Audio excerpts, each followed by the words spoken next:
Buckle up, because what just happened in Russia sounds straight out of a movie.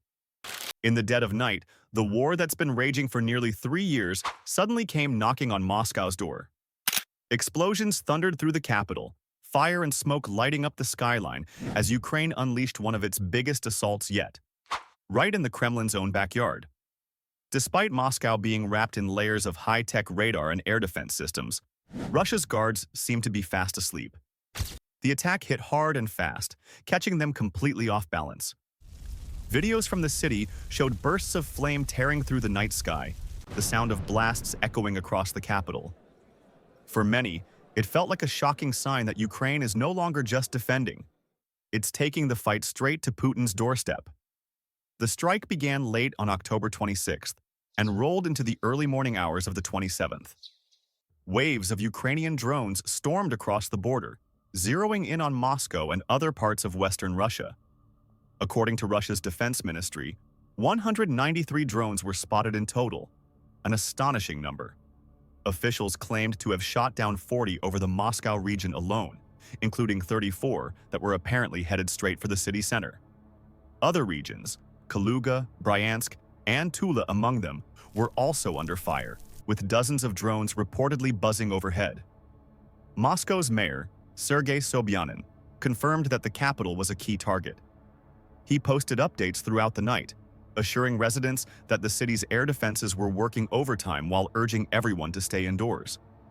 Even so, panic rippled through the city as Domodedovo and Zhukovsky airports shut down temporarily, fearing more incoming drones. Russia was quick to brag that it had taken down every single UAV before they could cause damage. But anyone who's followed this war knows that official statements out of Moscow often bend the truth to fit their narrative. On social media, the reality looked very different. Photos and videos showed smoke rising above the city, alarms wailing, and locals flooding the internet with terrified posts. For millions of Muscovites, that night was a rude awakening, a taste of the fear Ukrainians live with every single day as Russian drones and missiles tear through their cities. And here's where things get even messier. Russian Telegram channels lit up with reports claiming one of Ukraine's drones had slammed into a high-rise building in Moscow. But not everyone's buying that story. Some analysts say the explosion may have actually been caused by Russia's own defenses, one of their missiles possibly going rogue and striking a friendly target instead. Sounds far-fetched? Not really. It wouldn't be the first time Russia accidentally hit itself. Just a week earlier, in early October, one of Russia's Pantsir S-1 air defense systems fired off a missile meant to intercept Ukrainian drones. Instead of hitting its mark, it veered off course and smashed into an apartment block. The moment was caught on camera. Flames, debris, and a fireball lighting up the night sky before smoke billowed over the city. And that's not even the only example. Back in 2023, a Russian Su-34 fighter jet dropped a bomb on its own city of Belgorod, just 25 miles from the Ukrainian border. That blast injured 3 people and damaged several homes and cars, leaving residents in shock. So yeah, Russia has a track record of turning its own weapons on itself. And in a city as crowded as Moscow, where skyscrapers and apartment blocks are packed tightly together, it's not hard to imagine a single misfire leading to disaster. Even as the Kremlin insists everything went smoothly and no damage was done, the evidence tells a different story. Reporters from the independent news outlet Astra traced the aftermath, pinpointing exactly where smoke was rising after the explosions. Eyewitness photos confirmed it. Thick clouds of smoke were seen near the village of Kommunarka, a district inside Moscow. Astra's team geolocated the footage, showing the smoke drifting from a wooded area close to Proyektirovany Drive. They even uncovered signs of a fire breaking out elsewhere in the region. So the question becomes, if Russia's defenses are this unreliable, what does that mean for Moscow's sense of safety? And how does this change the course of the war moving forward? We'll be unpacking that next. Things didn't calm down after the Moscow strikes. In fact, the chaos only spread. That same night, flames suddenly burst through the dark sky above Serpukhov, just south of Moscow. An oil depot there went up in fire, sending thick plumes of smoke rolling across the city. Local officials were quick to say it was just an empty fuel tanker that caught fire. and that everything was under control. But no one could explain what actually sparked it. According to footage analyzed by Astra, the blaze started on Novoselki Street, right inside the oil depot grounds. The flames were eventually put out, but the mystery behind the fire's cause still hangs in the air. Further south, in Russia's Kursk region, the night brought more trouble. A Ukrainian drone reportedly struck the city of Rilsk, igniting a fire near a power substation.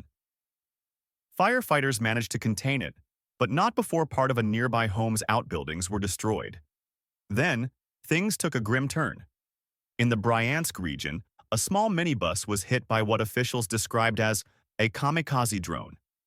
The driver was killed instantly, and 5 passengers were rushed to the hospital. Local authorities blamed Ukraine, but the details don't quite add up. Kyiv almost always aims for military or strategic sites, not civilian vehicles. Some observers believe the bus may have been mistaken for a military target, or that the Russian side isn't telling the full story. Still, there's no denying that Ukraine's drones were everywhere that night. They weren't just flying over Moscow, they were seen across multiple airfields deep inside Russia. Reports suggest that at least one military airbase near Moscow was targeted, possibly Chkalovsky or Kubinka, both known for housing important aircraft.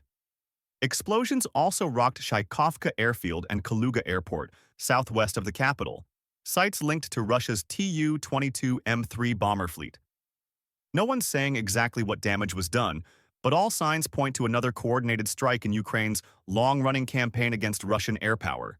It's the same playbook seen during Operation Spiderweb back on June 1, 2025, when Ukrainian drones hit 4 air bases in one day, damaging or destroying several Russian aircraft in a single stunning offensive. So as these fires and explosions ripple across Russia, it raises a new set of questions. How secure are Moscow's defenses? And just how far is Ukraine willing to push this strategy next? Wait a second. If you are new to this channel and you like what you see and hear, please subscribe, like, and join the conversation below. If you're not convinced yet, subscribe and tell us how we can earn that click. We're all about getting better together. Let's move on. Ukraine's 16th Army Corps didn't waste time explaining what really went down. In a statement shared online, they revealed that Russia had tried to take advantage of a rare break in the weather. After months of scorching heat, the Siversky Donets and Vovcha rivers had nearly dried up, turning muddy barriers into flat, passable ground. With the rivers low, trees still thick with leaves, and fresh reserves in place, Russian troops saw a window and charged toward Vovchansk with renewed force. Nearly 70% of the city came under their control, but Ukraine was ready. On the night of October 26th, Ukrainian forces launched a daring counterattack, not on the city itself, but on the Belgorod Dam, a key piece of infrastructure just across the border. Using precision drones, they struck the dam hard enough to crack it open. Water began gushing out immediately, flooding Russian trenches and bunkers, washing through dugouts, and cutting off entire units from their supply lines. It was a tactical masterstroke, turning nature itself into a weapon. Robert Magyar Brovdy, commander of Ukraine's unmanned systems forces within the 16th Army Corps, posted footage of the aftermath online. He confirmed that the Belgorod Reservoir had dropped by about a meter since the strike. The attack, he said, was carried out by a specialized drone unit known as the Birds, formerly the 14th USF Regiment, now transformed into the first separate center of the Unmanned Systems Forces. That single operation reshaped the battlefield. Russian troops near Vovchansk suddenly found themselves trapped, cut off, and scrambling to stay afloat, literally. For Ukraine, it was a critical win that gave its forces breathing room and a better chance to fortify positions in the region. But the Belgorod strike was just one piece of a much bigger picture. Across October 26th, Ukrainian drones hit multiple targets deep inside Russia and in occupied territories like Luhansk. Fires, explosions, and disrupted logistics rippled across the map. Even though Moscow insists the damage was minimal, the symbolism couldn't be ignored. Think about it. 3.5 years ago, Ukraine was fighting tooth and nail just to survive. Every day was about defense, endurance, and hanging on as Russian missiles and drone swarms rained down.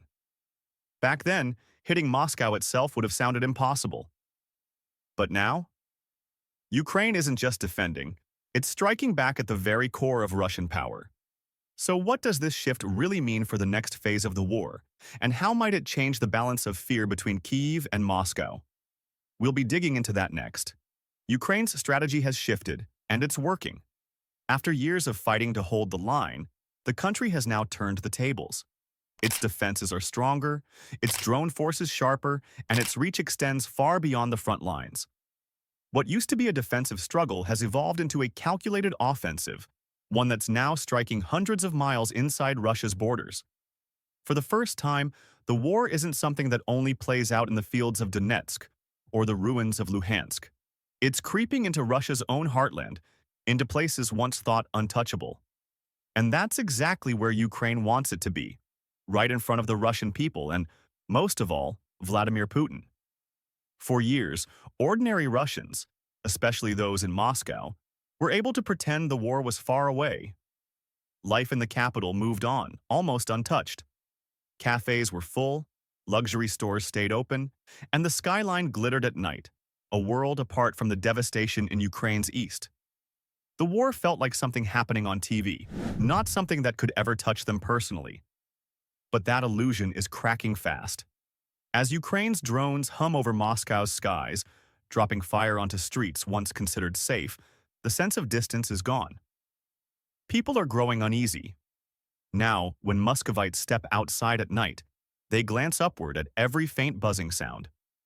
They scroll through Telegram channels for updates, double-check evacuation alerts, and wonder if the next explosion might happen in their neighborhood. And this creeping fear isn't accidental.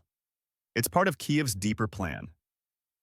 These strikes aren't only about destroying infrastructure or sparking explosions, they're about psychology. Ukraine wants Russians to feel what Ukrainians have felt since day one: the fear, the uncertainty, the dread that the sky might fall at any moment. Bit by bit, that pressure chips away at public confidence and forces people to question whether Putin's war is worth it. And signs of that shift are already beginning to show. And now, the cracks are really starting to show. According to a new poll from the Levada Center, public support for the war has plunged to its lowest point yet. Only 27% of Russians still believe the fighting should continue. The rest, around two-thirds of the country, or 66%, say it's time to sit down, talk, and bring this nightmare to an end. More and more Russians are also admitting that the war isn't just something they see on the news anymore. It's hitting home. Nearly 1 in 4 say the conflict has directly affected them, or someone they love, and 58% say it's impacted their lives in some way. For some, it's the loss of a son, a husband, or a friend. For others, it's the crushing cost of sanctions, shrinking paychecks, and the slow erosion of everyday freedoms. And if Ukraine's drones keep streaking across Russian skies, those numbers will only climb. Each strike makes the war feel closer. Each explosion deepens the fear that no place is safe, not even Moscow. People will think twice about leaving home after dark, wonder if they'll be called up to fight, and start asking why they're being dragged into a war they never wanted. That fear can easily turn into anger, and that anger has a target: Vladimir Putin. For years, Putin has held onto power through a mix of fear, control, and propaganda. But even he knows that power depends on the illusion of strength. And right now, that illusion is cracking. The economy is faltering, prices are rising, and the once unshakable image of a confident Kremlin has been replaced by scenes of soldiers with mounted guns patrolling Moscow's streets, smoke swirling above the capital, and nervous whispers about what might come next. The Russian president has never looked more cornered or more desperate. So what does all this mean moving forward? For one, it's clear that Ukraine's bold new strategy is changing the rhythm of the war. By hitting deep inside Russia, Kyiv has managed to do what once seemed impossible, forcing the Kremlin to defend its own backyard and making ordinary Russians feel the shock of the conflict firsthand. That shift alone could reshape how this war is fought and how it's eventually ended. We're already seeing how that pressure is rippling through Russian society. Fear is spreading in cities once thought untouchable. Support for the war is falling fast, and Putin, who once looked untouchable himself, now seems trapped between a collapsing economy, a restless population, and a military that keeps stumbling. Could this growing unrest eventually push him toward peace talks? Or could it drive him to double down even harder in desperation? And what about Ukraine? With every drone that crosses the border and every strike that rattles Moscow, Kyiv sends a message not just of defiance but of strength. But will these daring attacks bring the war closer to an end, or risk escalating it further?